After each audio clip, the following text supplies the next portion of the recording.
Jake Harrison stood in the airlock of the human transport ship as it docked with Nexus Prime. The massive station stretched out in all directions, bigger than any city he had ever seen. Lights flickered along its curved surface like stars, and ships from dozens of different worlds moved in perfect patterns around its docking bays. "First time seeing the council station?" asked Dr. Lisa Morgan as she joined him at the window. Her voice was calm, but Jake could hear the excitement underneath. They had both dreamed of this moment for years. "Yeah," Jake replied. "Hard to believe. We're really here." Behind them, Commander Rick Stone checked his equipment one last time. He was the military advisor for their mission, a tall man with gray hair and serious eyes. "Remember, we're representing all of humanity today. Every word matters," Jake nodded.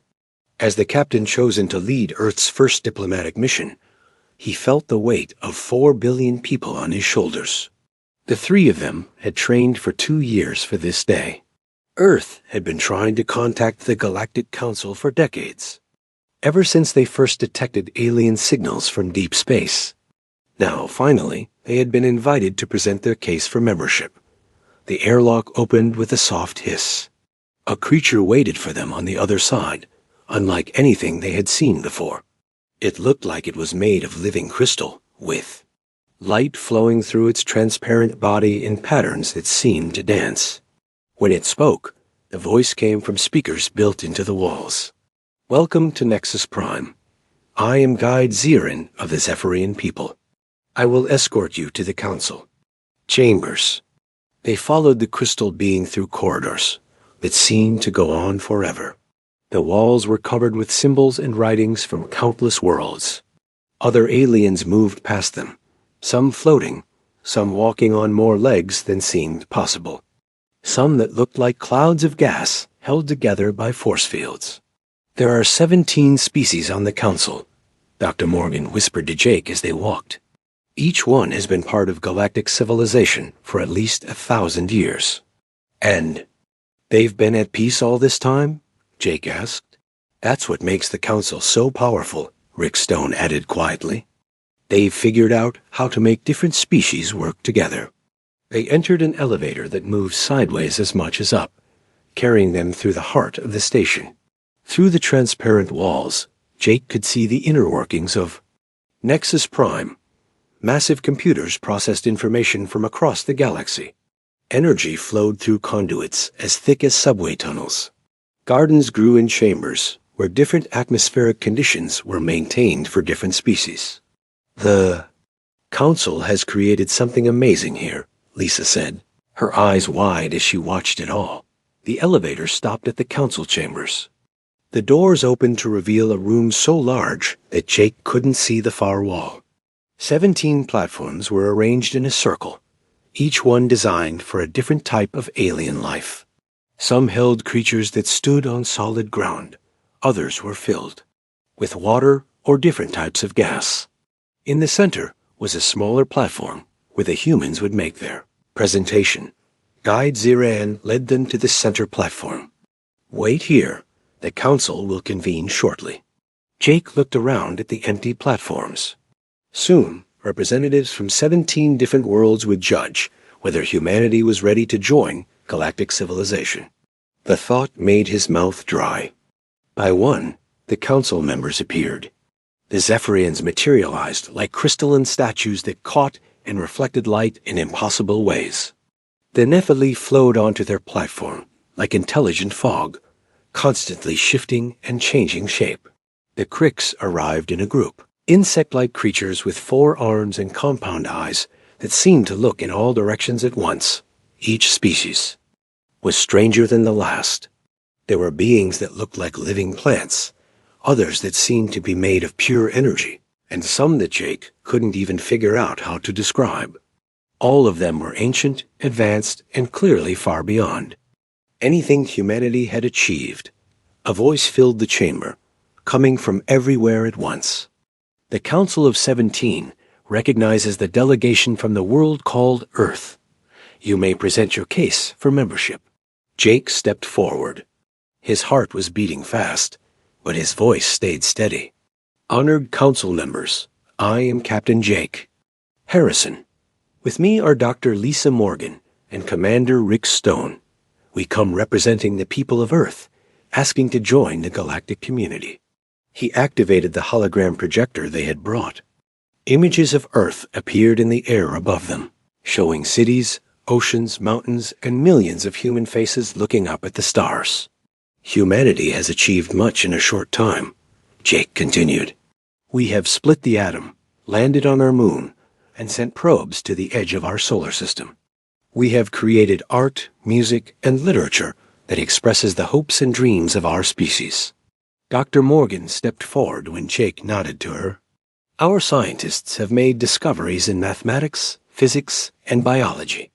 We have developed medical techniques that have eliminated diseases and extended human life. Our telescopes have mapped distant galaxies and discovered planets around other stars. The council members listened without interruption. Some took notes using methods Jake couldn't understand. Others seemed to communicate with each other in ways that involved flashing lights or changing colors. Commander Stone spoke next. Humanity has also learned hard lessons about war and peace. We have fought terrible conflicts, but we have also learned to work together. The United Earth Government represents all nations and peoples on our world. We have maintained peace for over 50 years. Jake took over again. We know we are young compared to your civilizations. We know we have made mistakes, but we have also shown that we can learn, adapt, and grow. We offer our unique perspective, our creativity, and our determination to help build a better galaxy for all species. The presentation continued for an hour. They showed examples of human music and art. They demonstrated mathematical proofs that humans had discovered independently. They explained human philosophy and ethics, and how they had learned to resolve conflicts peacefully. When they finished, the chamber fell silent. The council members began to communicate with each other in their various ways. Lights flashed between the Zephyrian platforms. The Nephili swirled in complex patterns. The cricks made clicking sounds that formed a rapid rhythm. Jake, Lisa, and Rick waited in the center of the chamber. The discussion went on for what felt like hours, but was probably only minutes. Finally, the voices stopped and the lights stopped. Flashing, a new voice spoke, deeper and more formal than before. The delegation from Earth will now hear the judgment of the Council. One of the Zephyrian platforms moved closer to the center. The crystal being on it was larger than Guide Ziran, with more complex patterns of light flowing through its body. I am Counselor Vextar, speaker for this session, the being said. The Council has considered your presentation and debated your request for membership. Jake held his breath. The species known as humanity shows promise in some areas. Vextar continued. Your technological advancement has been rapid. Your art forms show creativity. Your mathematical discoveries demonstrate intelligence. Jake felt a spark of hope. However, Vextar said, and that one word crushed Jake's rising excitement. The Council finds that humanity is not ready for membership in galactic civilization. The words hit Jake like a physical blow. Lisa gasped beside him. Rick's face went hard and angry. Your species is too young, Vextar explained. You have existed as a technological civilization for less than 200 years. Your history shows a pattern of violence and conflict that concerns the Council.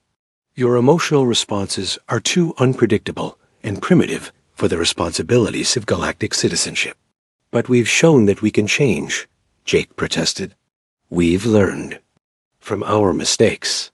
Perhaps, Vextar replied, but the Council cannot risk the stability that has been maintained for over 1,000 years.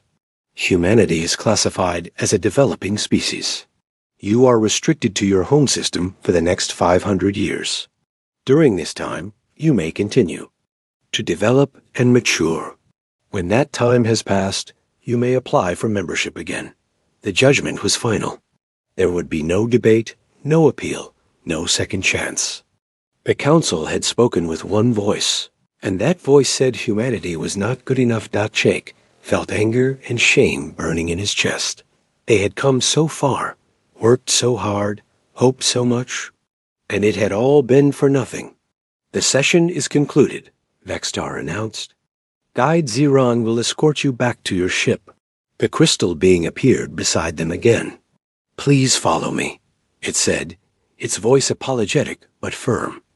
They walked back through the corridors of Nexus Prime in silence. The wonders Jake had admired, on the way in now, seemed like reminders of everything humanity couldn't have. The other aliens they passed didn't look at them. To the galactic community, humans were just another primitive species that hadn't made the cut. At their ship, Guide Xerain stopped. For what it is worth, the being said quietly, I thought your presentation showed great promise. Perhaps in time, the council will see what I saw today. 500 years, Rick said bitterly. By then, everyone alive today will be dust. Time moves differently for different species, Guide Xerain replied. Do not lose hope. 25 years had passed since the council's rejection, and Earth looked nothing like the world Jake Harrison had left behind. Standing on the observation deck of Luna Station, the former captain watched ships move between the orbital shipyards, like busy ants. The gray-haired man now wore the uniform of an admiral, but his eyes still held the fire that had burned since that terrible day at Nexus Prime. Hard to believe we built all this in just 25 years, said Dr. Lisa Morgan, joining him at the viewing window. Her hair was streaked with silver now, but her mind remained as sharp as ever. As director of the Earth Science Consortium, she had overseen the greatest period of scientific advancement in human history. The council did us a favor, Jake replied, watching a massive new ship take shape in the nearest shipyard. They forced us to stop looking for help and start helping ourselves. The ship they were watching was the U.S. Liberty, the largest vessel humanity had ever built. At 2 kilometers long, it dwarfed anything from the old Earth fleets. But size wasn't what made it special. The Liberty represented everything humans had learned during their years of isolation. Lisa smiled as she remembered the early days after. The rejection. Do you remember how angry everyone was? The protests? The demands to try again with the council? I remember President Walsh's speech, Jake said. She told us we had 2 choices. We could spend the next 500 years feeling sorry for ourselves, or we could spend them becoming the kind of species the galaxy couldn't ignore. The choice had been easy. Humanity had chosen to grow. The transformation began in the research laboratories scattered across Earth and its colonies. Cut off from galactic knowledge networks, human scientists had been forced to solve problems the hard way. Dr. Alex, Turner's team at the new Geneva Physics Institute, had made the first breakthrough when they cracked the secrets of quantum folding. Instead of copying alien technology, they had developed their own version that was completely different, but just as effective. Alex is still working on those dimensional equations, Lisa said. He thinks we're close to something the council species never even considered. Meanwhile, Dr. Nina Brooks at the Mars Research Complex had focused on something the council had dismissed as impossible. Her team had learned to manipulate the basic forces that held matter together. Their first successful test had involved changing iron into gold at the atomic level. The second test had created an entirely new element that didn't exist anywhere else in the known universe. Nina sent me her latest report yesterday, Lisa continued. She says she can now rearrange matter at will. The applications are endless. But science was only part of humanity's transformation. The rejection had also sparked the greatest period of human expansion in history. Governor Sam Phillips on Mars had built the first truly self-sufficient off-world colony. His domed cities now housed 10 million people and produced everything they needed to survive. Administrator Beth Collins had gone even further on Europa, Jupiter's ice-covered moon. Her underwater cities had developed closed-loop life support systems, so efficient that they actually improved the environment around them.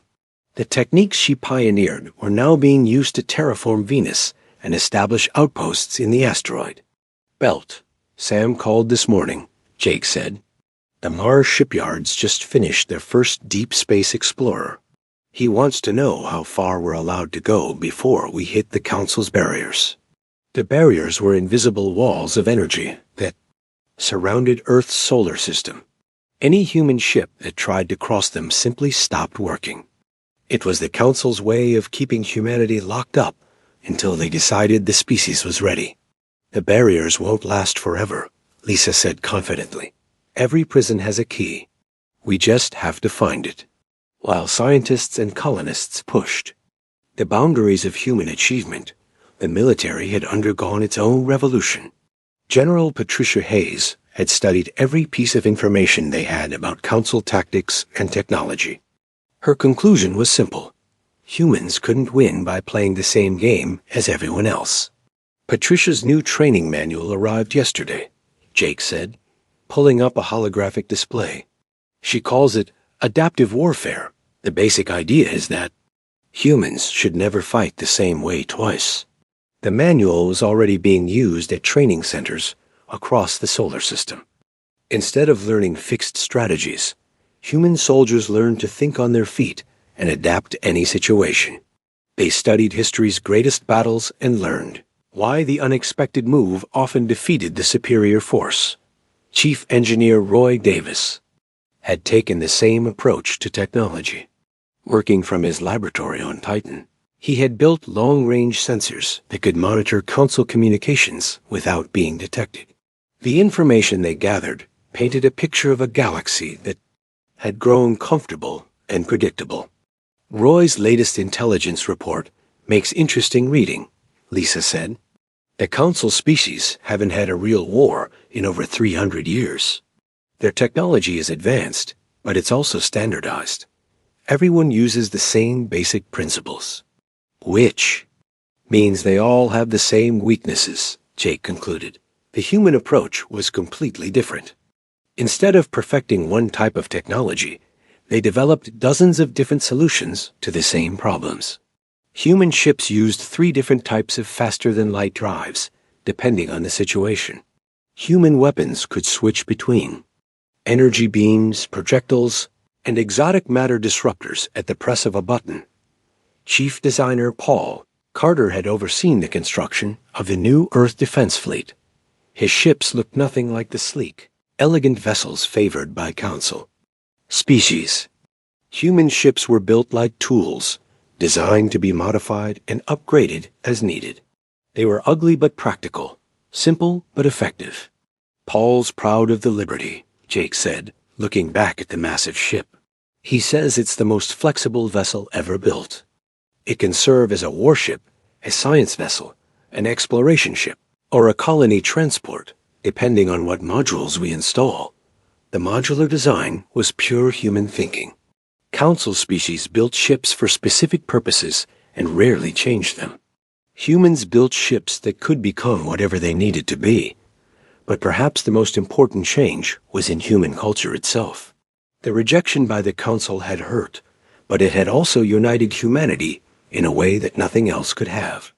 The old divisions between nations and peoples seemed petty compared to the challenge of proving themselves worthy of the stars. Writer Marcus Webb had captured this transformation in his popular series of novels about the isolation years. His books showed ordinary people doing extraordinary things, driven by the simple desire to prove that humanity belonged among the stars. Marcus asked me to review his latest manuscript, Lisa said. It's about the first Mars colony and how they survived the reactor failure in year 3.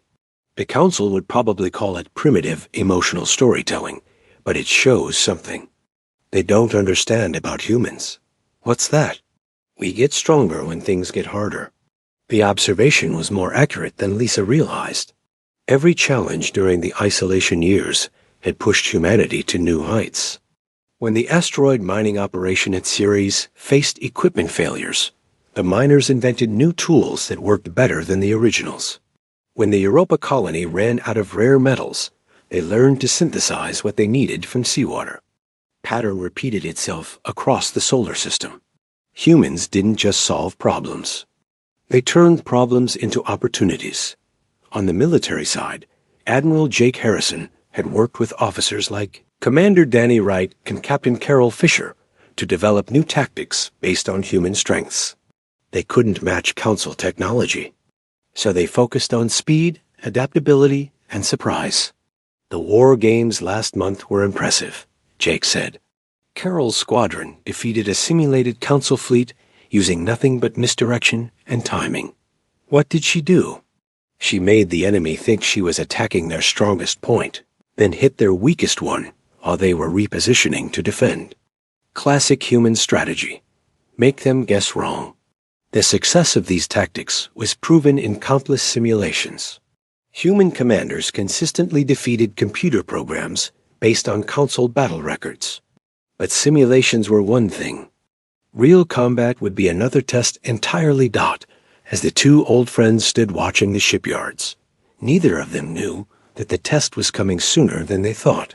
Deep in Council space, something was stirring that would change everything. Do you ever wonder what the Council is doing now? Lisa asked. Roy's sensors pick up their communications sometimes, Jake replied.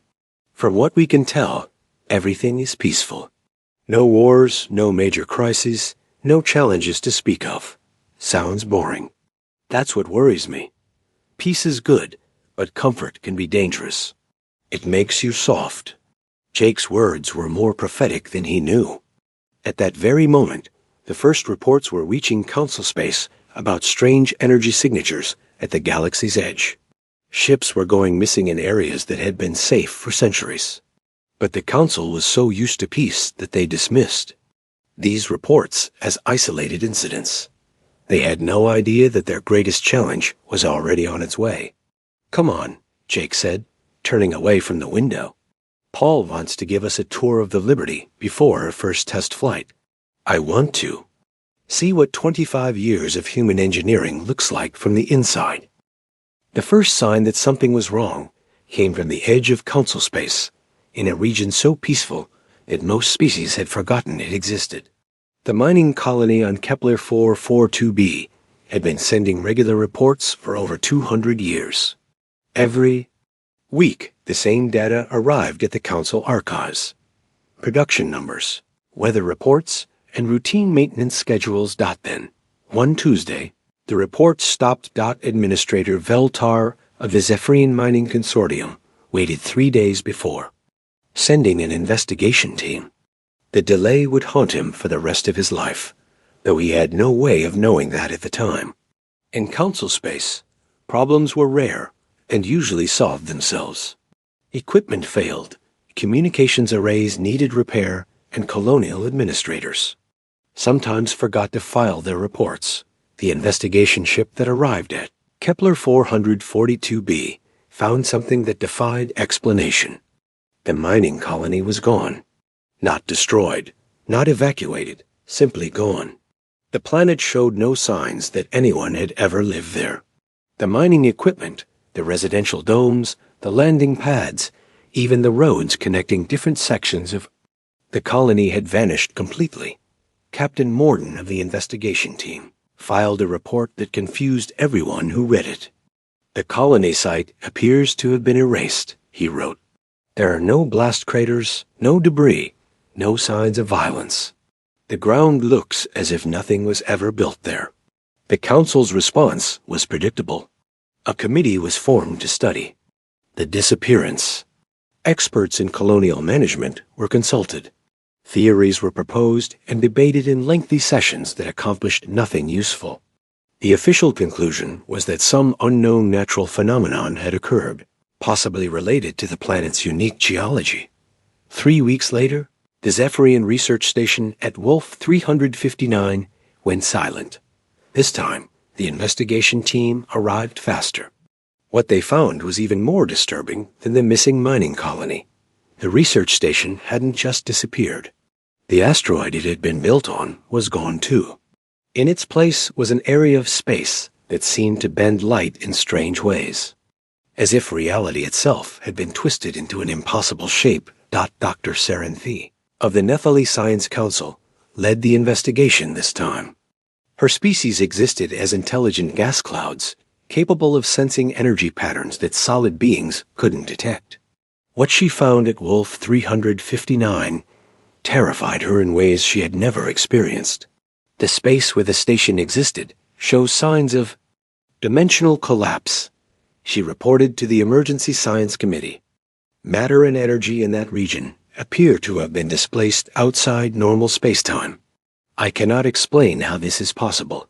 The committee's response was to form another committee. The council had dealt with problems for over 1,000 years using careful study, detailed analysis, and patient discussion. They saw no reason to change their approach. Now Dot and the Crix trading fleet disappeared. The fleet consisted of 5 large cargo ships and 2 escort vessels, carrying rare metals from the outer colonies to the core worlds. They were following a route that had been used safely for centuries, through space that was monitored by sensors and patrolled by Council security forces. The fleet's last transmission was routine. Captain Zekar reported normal travel conditions and estimated arrival time at their destination. 6 hours later, when the fleet failed to arrive, search teams were dispatched immediately. They found the fleet's cargo containers floating in space, but the ships themselves were gone. The containers showed no signs of damage, but their contents had changed in ways that made no sense. Rare metals had been transformed into substances that didn't exist in any known database. Energy cells designed to power starships for years had been drained completely, but there was no sign of where the energy had gone. Most disturbing of all, the personal belongings of the crew members had been altered in random ways. A Crix warrior's ceremonial sword had been turned into a flower made of the same metal. A child's toy had become a perfect sphere that seemed to contain a miniature star. A family photograph had been changed so that the faces showed beings from species that had never existed. Admiral Kethron of the Nephili Defense Force studied the evidence with growing alarm. Unlike the committees and scientists, he was trained to recognize threats and respond quickly. What he saw convinced him that the Council faced an enemy unlike anything they had encountered before. These are not natural phenomena, he told the Emergency Defense Council. Something is deliberately targeting our facilities and ships. Something with technology far beyond our understanding. The Council's response was to authorize increased patrols and improved sensor arrays. They refused to consider the possibility that their advanced civilization might face a threat they couldn't handle through conventional means. The truth revealed itself at Proxima Station, the Council's most heavily defended military outpost. The station was built inside a hollow asteroid and protected by shields that could withstand the explosion of a small star. Its weapons could destroy entire fleets, and its sensors could detect threats from light years away. Admiral Kethron was at Proxima Station when the attack began. He had stationed his finest ships there, crewed by officers with centuries of experience. If the mysterious enemy could be stopped anywhere, it would be here. The first sign of trouble was a distortion in space near the station's outer sensors. The distortion looked like a crack in reality itself, growing larger with each passing second. Through the crack, Kethron could see something that hurt to look at directly. It wasn't darkness or light, but an absence of everything that should exist. All ships, battle stations, Kethron commanded. Prepare to engage unknown hostiles. The enemy emerged from the crack like oil flowing uphill. It had no fixed shape, no solid form, no characteristics that made sense to beings who lived in normal reality. It simply was, and where it touched normal space ceased to exist. Kethron ordered his fleet to open fire. Energy beams that could melt planets struck the entity and disappeared without effect. Kinetic weapons that could shatter moons passed through it as if it weren't there. Exotic matter bombs that warped space-time itself were absorbed and somehow made the entity larger. "Sir, our weapons have no effect," reported Captain Dortek from the flagship. "Recommend we withdraw and regroup." "Negative," Kethron replied. "We hold the line here. If this thing reaches the core worlds, billions will die." The battle lasted 6 hours and became increasingly desperate. The entity didn't fight back in any conventional sense. It simply continued to exist and expand, consuming everything it touched. Ships, weapons, energy shields, and solid matter. All vanished into the growing void. Kethron tried everything he could think of. He ordered his ships to retreat and bombard the entity from long range. The entity absorbed the bombardment and grew larger. He tried surrounding it with artificial gravity fields strong enough to crush planets. The entity ignored the gravity and continued expanding. In the final hour, Kethron made a desperate decision. He ordered all ships to overload their reactor cores simultaneously, hoping that the combined explosion would destroy whatever this thing was. The explosion lit up half the solar system and should have vaporized everything within 100 million kilometers. When the light faded, the entity was still there, noticeably larger than before. "All ships emergency jump," Kethron ordered. "Get word to the Council. Tell them we've failed." The surviving ships escaped just as Proxima Station vanished into the expanding void. Within minutes, the entire star system was gone, leaving behind a region of space where nothing existed, nothing could exist, and nothing ever would exist again. The news reached Nexus Prime 12 hours later. Counselor Vextar, now an elderly being whose crystal body had grown dim with age, called an emergency session of the full council. Representatives from all 17 species gathered in the Great Chamber, where humanity had been rejected 25 years earlier. "We face a crisis beyond our experience," Vextar announced. "An enemy has appeared that our greatest weapons cannot harm. Our most advanced defenses cannot stop it. Our finest minds cannot understand it." The chamber erupted in discussions as species representatives tried to make sense of what they were hearing. The Crix demanded immediate military action. The Deepelings suggested attempting communication with the entity. The Ethereals proposed fleeing to distant galaxies until the threat passed. Dr. Serenthi floated to the center of the chamber, her gaseous form pulsing with distress. "I have analyzed all available data about these attacks," she reported. "The entity operates outside the physical laws that govern our reality. It doesn't destroy matter and energy so much as it displaces them into dimensions we cannot reach." "Can this displacement be reversed?" asked Counselor Nathara of the Deepelings. "Unknown. Our current understanding of dimensional physics is insufficient to answer that question." The debate continued for hours. Scientists proposed theories that made no sense. Military leaders suggested strategies that had already failed. Philosophers wondered if the entity might be some form of natural cosmic phenomenon that would eventually pass. All their discussions led to the same conclusion. The Council had no idea how to fight this enemy. As the session dragged on, younger representatives began suggesting ideas that horrified the established leadership. The Council chamber on Nexus Prime had never seen such chaos. Representatives from 17 species argued in dozens of different languages, their voices mixing into a sound like a storm. 3 months had passed since the destruction of Proxima. Station and half of Council space had simply ceased to exist. Counselor Vextar stood at the center of the chamber, his crystal body dim with exhaustion. The ancient Zephyrian had led the Council through 1,000 years of peace, but nothing in his experience had prepared him for this. Entire star systems were vanishing every week. Billions of beings had simply stopped existing, erased from reality, by an enemy that couldn't be fought, reasoned with, or understood. "Order," Vextar called, his voice echoing through the chamber. "We must have order." But order was exactly what the Council had lost. The Crix were demanding immediate evacuation to distant galaxies. The Ethereals wanted to try surrendering to the entities, hoping they might show mercy. The Deepelings had proposed hiding in underwater worlds where the creatures might not find them. "We are the most advanced civilizations in the galaxy," shouted Counselor Morden of the Cricks, his insect-like form clicking with agitation.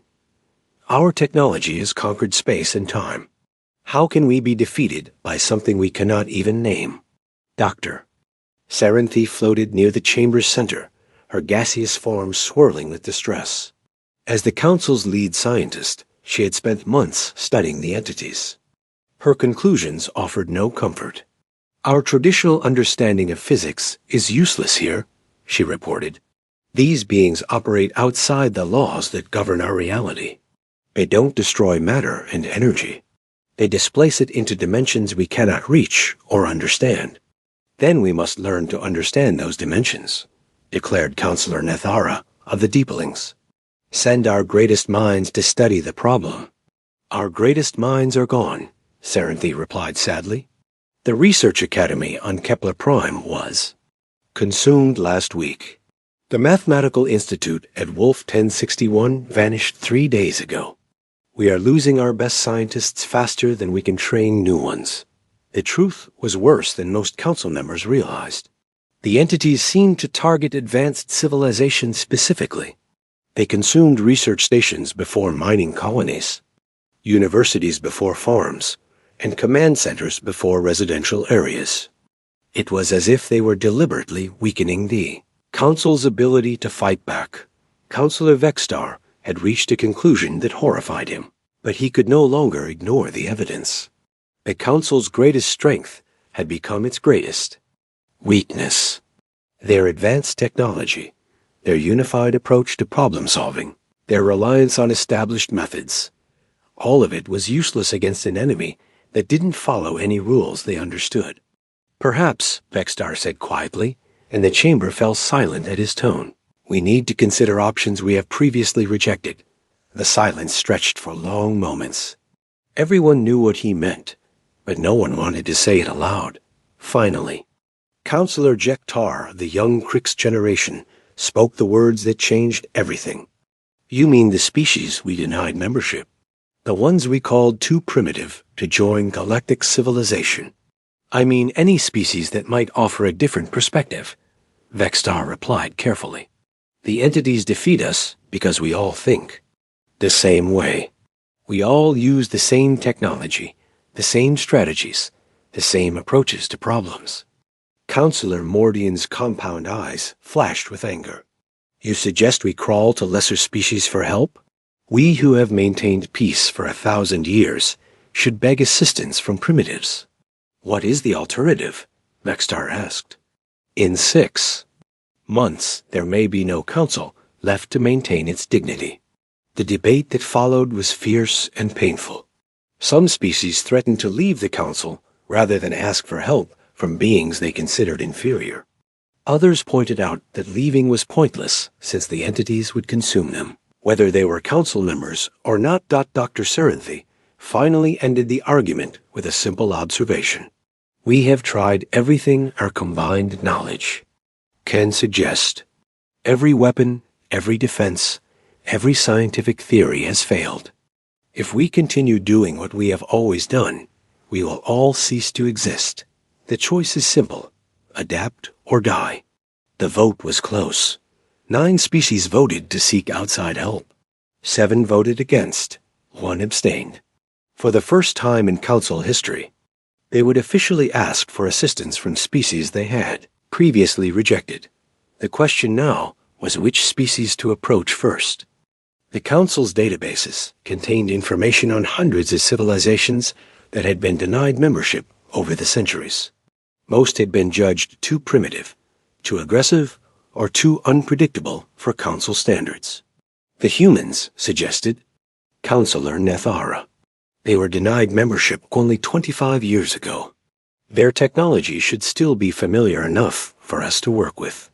They were also classified as extremely dangerous, Morden protested. Their history shows constant warfare and violence. Good, replied Admiral Thorek, who had replaced the lost Kethron as military commander. Perhaps dangerous is what we need right now. The decision was made. A diplomatic mission would travel to Earth's solar system and ask for human assistance. Counselor Vextar would lead the mission personally, along with Dr. Serenthi and Admiral Thorick. It would be the first time a council delegation had traveled to a restricted system in over 3 centuries. Preparing for the mission took 2 weeks.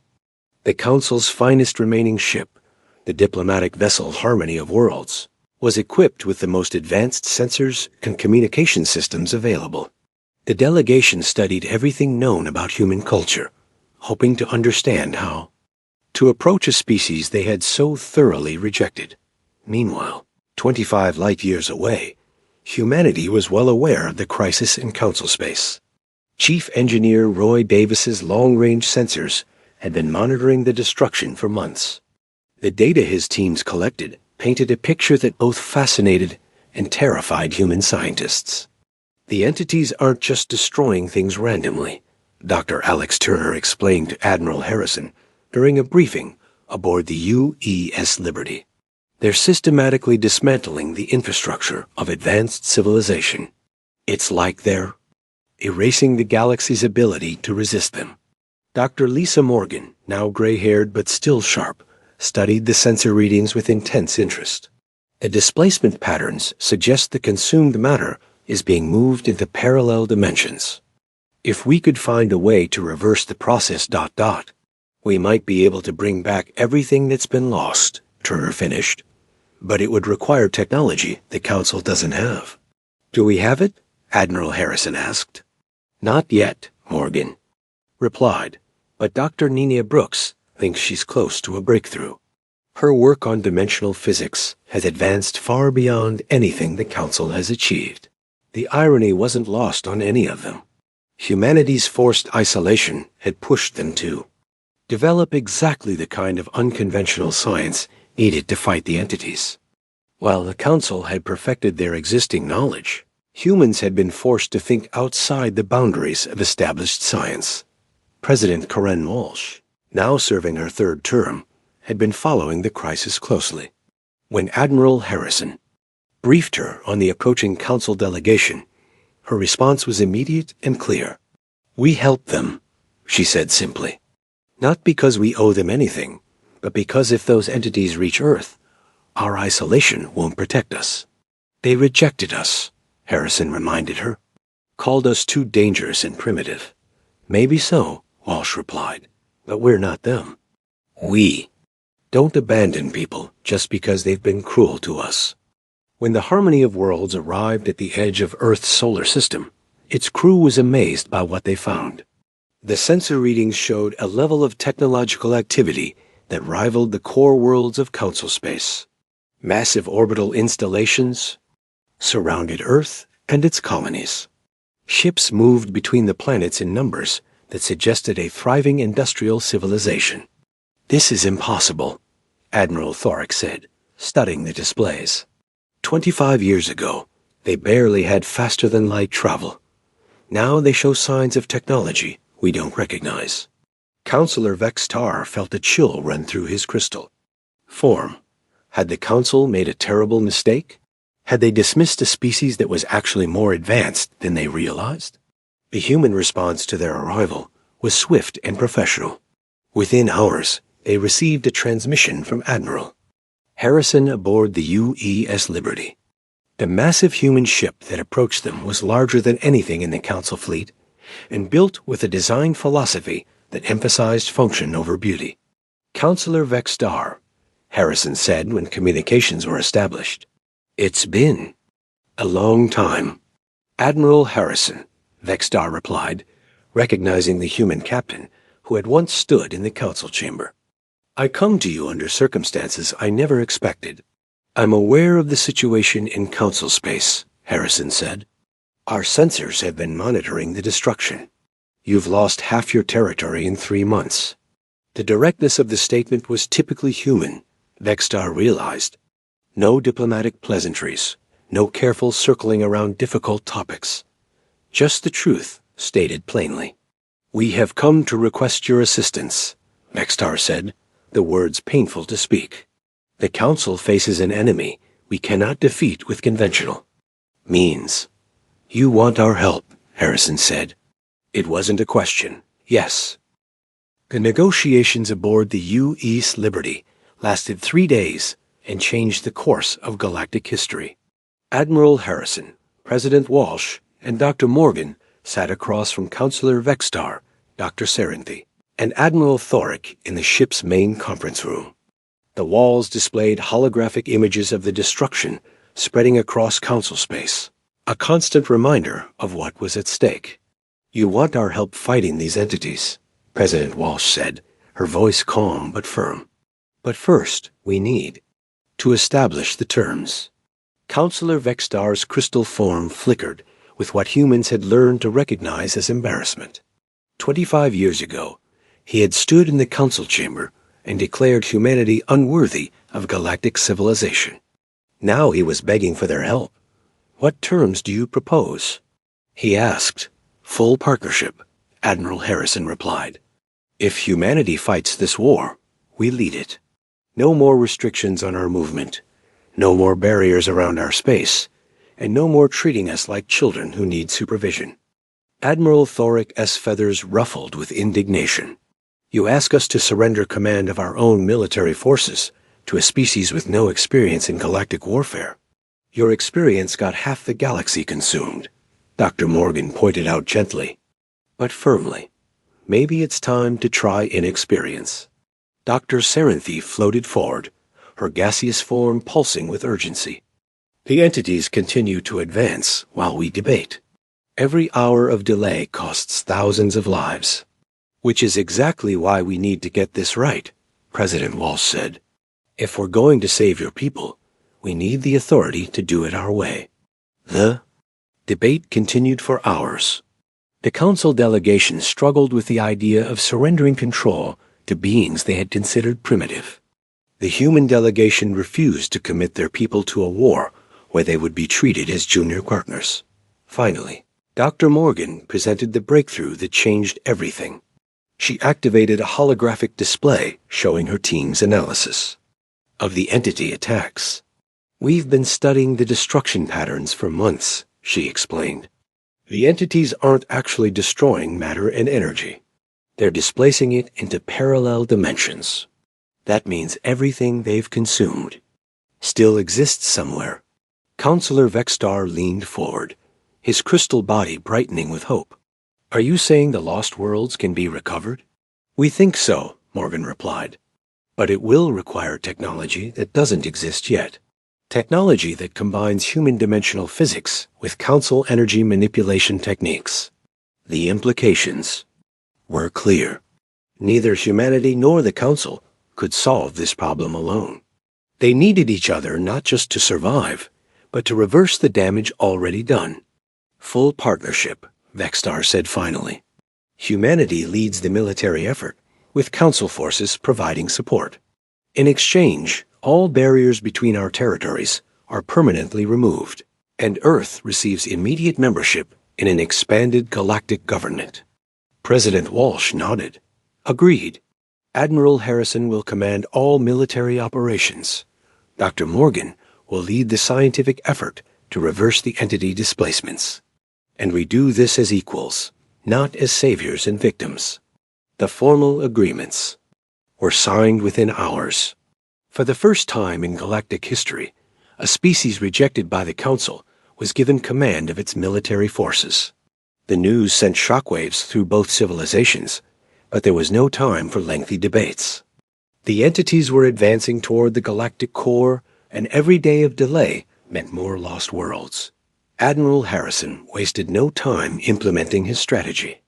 Operation Reclaim would combine the largest fleet in galactic history with tactics a council had never seen before. Human ships would form the spearhead, using their adaptive technology and unpredictable methods to create openings for council vessels to deploy new weapons. Based on Dr. Morgan's theories, the fleet that assembled at Staging Point Alpha was unlike anything the galaxy had ever seen. 200 ships from 12 different species, ranging from massive human battleships to elegant ethereal science vessels.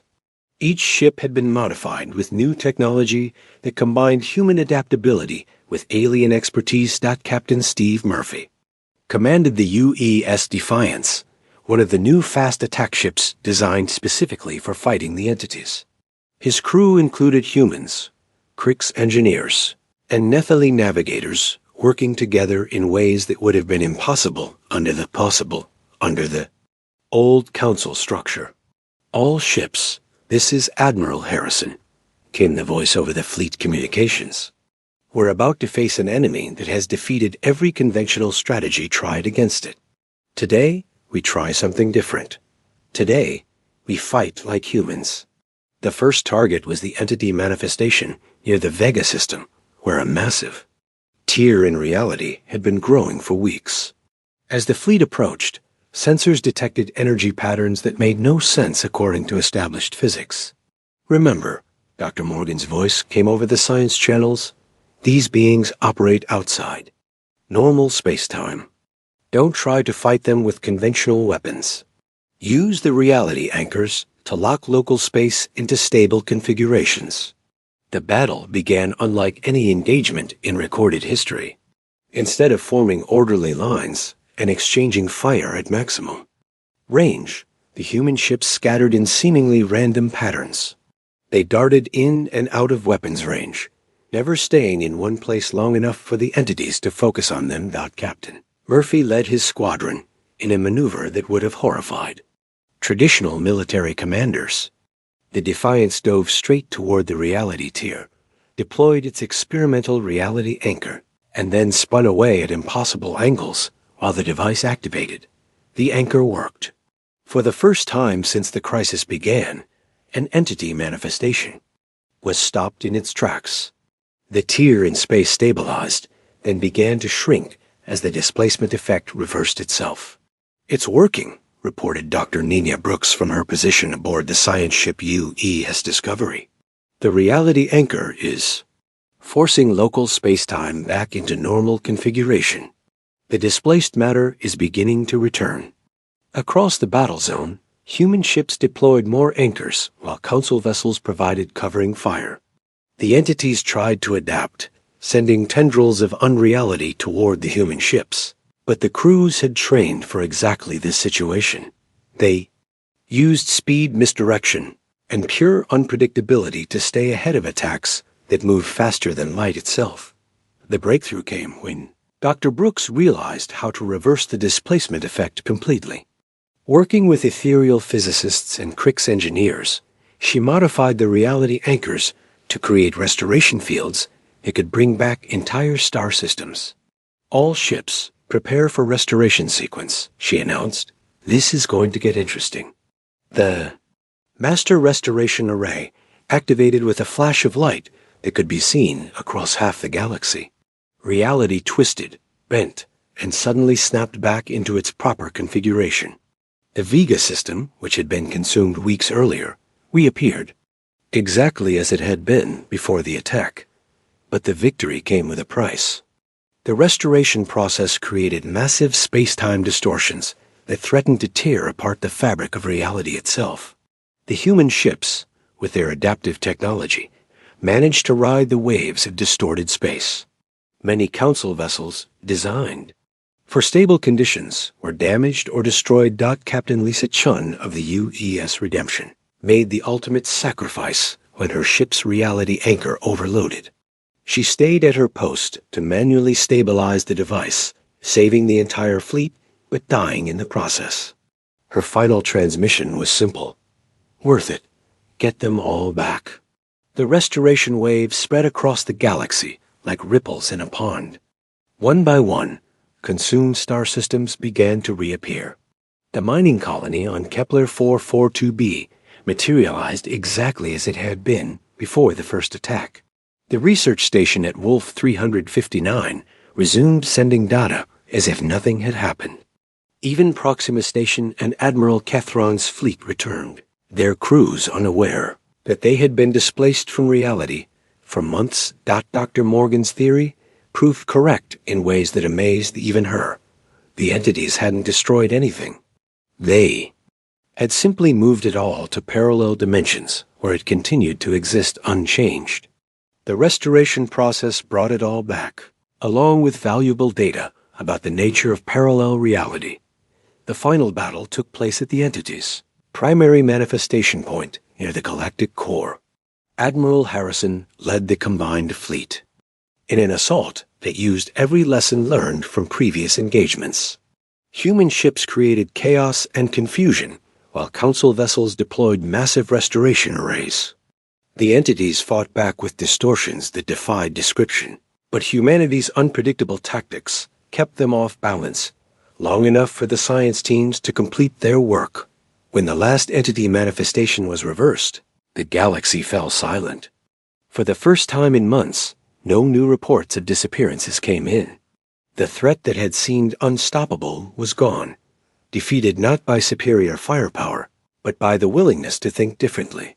6 months later, the new Galactic Alliance held its first session in a rebuilt chamber on Nexus Prime.